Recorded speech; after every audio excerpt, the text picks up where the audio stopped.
There is a kind of tiredness that does not show on the outside. It does not make you fall apart. It does not stop you from functioning. It does not create drama. You still wake up. You still go where you need to go. You still do what is expected of you. People look at you and they see someone who is holding it together. And in a way, they are right. But what they do not see is how much effort it takes just to stay at that level. This tiredness does not scream. It does not demand attention. It waits. It settles into your body, into your thoughts, into the way you move through the day. You may not even call it tiredness anymore. You may call it just life. And that is how it stays unnoticed for so long. You know this feeling. Someone asks you, "How are you?" And without thinking, you say, "I'm fine." Not because you are lying on purpose, but because you do not know how to explain what you are actually feeling. You're not falling apart. So it feels wrong to complain. You're not in crisis. So it feels unnecessary to speak. And slowly, you learn to carry everything quietly. You learn to be the person who can handle things, the person who does not cause problems, the person who keeps going. Over time, this becomes part of your identity, and you forget that being fine is not the same as being okay. There is another layer to this tiredness. It is not just about being busy. It is about having to continue. Every day, there is something that needs to be done, something that cannot be postponed, something that depends on you. Even rest becomes functional. You rest so you can continue. You sleep so you can function tomorrow. And sometimes, that is what exhausts you the most. Not the work itself, but the knowledge that it does not end. There is no clear finish line, no moment where everything is complete. Just a pause before you begin again. Some of the heaviest weight comes from expectations, not always spoken, not always written. Sometimes they come from others. Sometimes they come from the role you play. The responsible one, the reliable one, the strong one. Once you become that person, it becomes difficult to stop being them. You may feel that if you slow down, if you admit weakness, something will collapse. So you keep going, not because you want to, but because you feel you must. There are responsibilities no one officially gave you, and yet you carry them anyway. And underneath all of this, there is a question you try not to ask. Not because it is dramatic, but because it is dangerous in a quiet way. If my life stays like this, what is it all for? You do not ask it out loud. You push it away. You tell yourself, this is not the time. You tell yourself, others have it worse. But the question does not disappear. It waits. And sometimes, in a quiet moment, it comes back. Not as words, but as a feeling. A sense that something is missing. A sense that you are moving, but not arriving. And that is where this journey begins. Not with answers, not with solutions, but with the simple recognition you are tired, and there is a reason for it. At some point, you start to notice something feels off.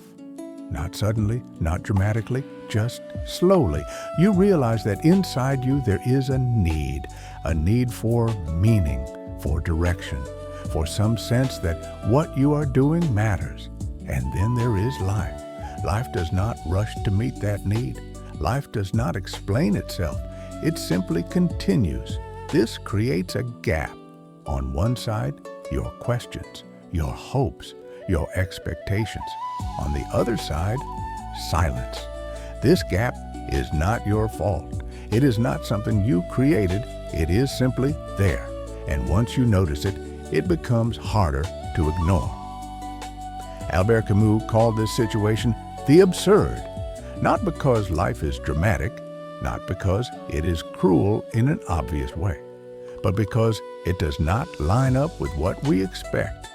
We want meaning. Life offers routine. We want answers. Life offers repetition. There is no explosion, no clear moment of collapse. Just a quiet realization that things do not fit together the way we were told they would. And this is often more exhausting than pain. Pain has a cause. Pain has a story. The absurd is simply there, unexplained, unresolved. Some people seem fine with this. They move forward easily. They accept simple explanations. They do not question too much. Others struggle, not because they are weak, but because they are honest. They notice the silence. They notice the gap. They cannot pretend that meaning is obvious when it is not. These people often feel more tired, not physically, but mentally, because it takes energy to live without easy answers. And no one really talks about that. Sisyphus is not just a story. He is not trapped on a mountain far away from us. He exists in modern life, in work that never truly finishes, in responsibilities that reset every day, in efforts that do not lead to a final conclusion. You complete one task and another appears. You solve one problem and a new one takes its place. The boulder is not a rock. It is obligation. It is pressure. It is everything you must carry without being asked if you agree.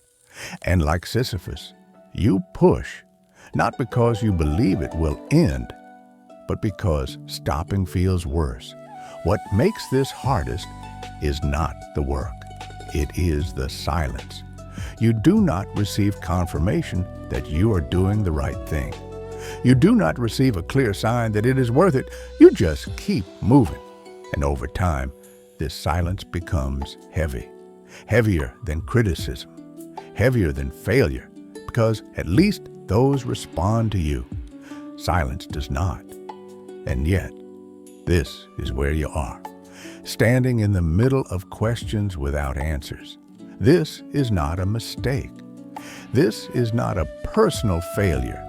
This is the human condition. And seeing it clearly is the first step toward something different. When the weight becomes heavy, most people do not stop. They speed up. They fill their days. They add tasks. They stay busy. From the outside, this looks productive. From the inside, it feels like running. Busyness gives you a reason not to sit with yourself. As long as there is something to do, there is no time to feel, no time to ask questions, no time to notice the weight. And society often rewards this. You are praised for being busy. You are respected for being tired. But busyness does not remove the burden. It only distracts you from it. And when everything finally slows down, the weight is still there, waiting. Another common escape is hope. Not real hope, but conditional hope. Hope that says, after this phase, things will be better. You tell yourself, this is temporary, this is just a season. And sometimes that belief helps you survive.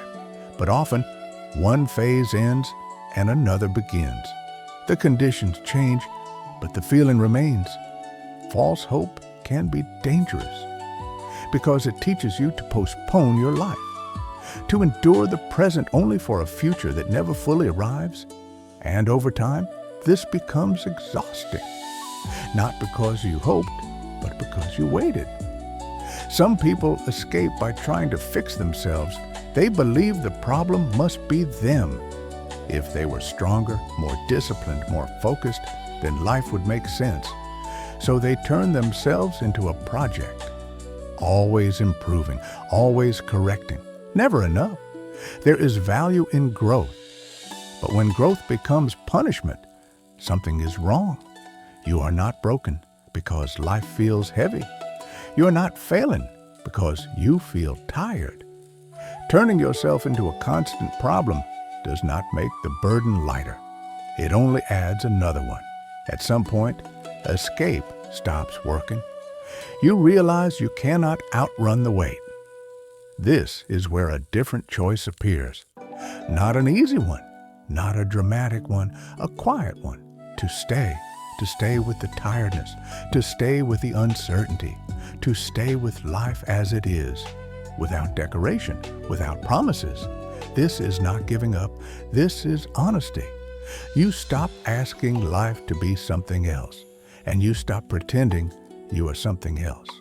Carrying the burden does not mean liking it. It does not mean finding joy in pain. It means acknowledging that this is part of your life and that you are still here. You wake up.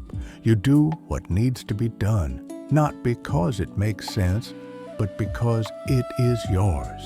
There is a strange strength in that. Not loud, not visible, but steady. And sometimes that is what endurance looks like. At this point, it may sound strange to say this, but you do not need hope.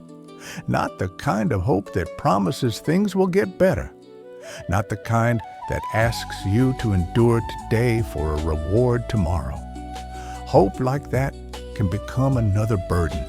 It keeps you waiting. It keeps you suspended between now and later. Living without hope does not mean giving up. It means stopping the negotiation. You stop asking life to justify itself. You stop saying, I will live once this changes. And you begin living inside what already exists. You also do not need a grand meaning. You do not need a life mission that explains everything. For many people, searching for a big meaning becomes another way to escape. They feel lost because their life does not feel important enough. But importance is not always loud. Sometimes meaning is small. It is finishing the day. It is keeping a promise. It is doing what needs to be done without applause. This kind of meaning does not inspire speeches, but it sustains life. Living with the absurd is not about being strong all the time. It is about not betraying yourself, not pretending you feel something you do not forcing optimism where it does not belong, not disappearing behind roles and expectations. Some days, the only victory is staying honest, saying quietly, this is hard, and still staying. There is dignity in that, even if no one sees it. Camus wrote that we must imagine Sisyphus happy, not because his burden disappeared, not because his fate changed, but because the moment he walks back down the mountain belongs to him. He knows what is waiting. There is no illusion, no false hope. And still, he places his hands on the stone. That decision is his. Not given, not forced, chosen. And maybe that is what it means to live with the absurd. Not to escape the burden, not to defeat it, but to carry it with open eyes. If you are still here, still listening, still breathing, that matters. You do not need to be certain. You do not need to feel strong. If today you did not run, that is enough. We keep going, not because it makes sense, but because we are here.